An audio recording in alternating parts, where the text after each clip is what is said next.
कि जिस तरीके से पाकिस्तान ने पूरा रूमर फैलाया था, झूठ बोला था अपने टेलीविजन के माध्यम से, अपने आर्मी चीफ के माध्यम से, डीजीएमओ के माध्यम से कि उन्होंने आदमपुर एयरबेस को अटैक किया है और वो अनऑपरेशनल है, उनके झूठ का पर्दाफाश देश के प्रधानमंत्री ने किया है और वहां पर जाकर उनको चेतावनी दी है कि आने वाले समय में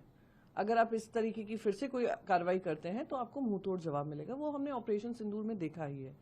सवाल ये है, क्या सेम आसिम मुनीर और शहबाज शरीफ अपने किसी भी एयरबेस में लैंड कर पाएंगे जिस तरीके से Indian army, Indian armed forces, Indian air force और नेवी ने उनको ध्वस्त कर दिया है। जहां से आतंकी एयरबेस यूज हो रहा था, उसको खत्म करने का काम हमने ऑपरेशन सिंदूर के माध्यम से किया है।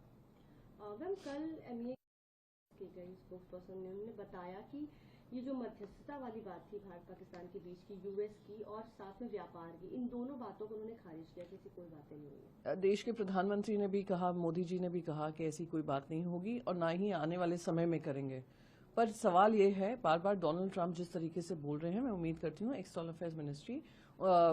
यूएस रिप्रेजेंटेटिव्स के साथ ये पिकअप करेंगी और वो भी जो अपने स्पीचेस में बार बार रिपीट करे जा रहे हैं उसको रोकने का काम करेंगे। और अच्छी बात है कि एमईए ने उसको स्पष्ट किया है और जो प्रधानमंत्री नरेंद्र मोदी जी ने बात कही कि ट्रेड की बात नहीं होगी, सिर्फ टेरर और पीओके वापस लाने की बात होगी, उसका हम सभी स्वागत करते हैं। मैम, ट्रंप ने कल फिर भारत पाकिस्तान बहुत, दोनों के नेता बहुत समझदार है, ताकतवर है,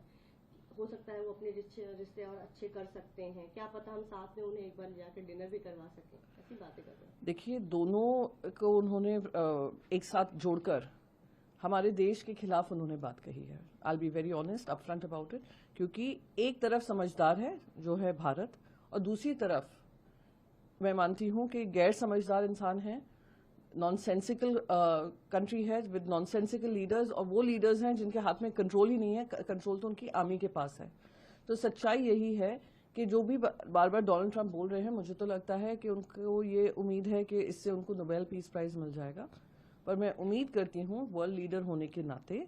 वो रशिया और यूक्रेन वॉर में मध्यस्थता करके उसको रोकने का काम करें और जो इजरायल पे लगातार हमास का अटैक होता है और हमास को खत्म करने का काम करें।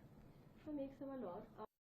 भी हैं, उन्होंने एक बात कही कि पीएम ने पाकिस्तान को उनकी बहनों के द्वारा उनको कराया गया, इस तरह की बातें की, तो कांग्रेस ने कर्नल सोफिया से कहीं ना कहीं उसको जोड़ा। आप क्या कहना चाहते हैं? देखिए, बहुत ही, अगर ऐसी उन्होंने कर्नल सोफिया कुरैशी को लेकर उन्होंने ये बात कही है, बहुत ही दुर्भाग्यपूर्ण है, बहुत ही निराशाजनक है। इस समय पर जब पूरे देश एकजुट है, सारा राजनीतिक पक्ष एकजुट है, हमारे आर्म्ड फोर्सेस के पीछे हम खड़े हुए हैं, इस तरीके की भाषा का इस्तेमाल करना, इररिस्पॉन्सिबली बात करना एक मंत्री को नहीं सुहाता है। मैं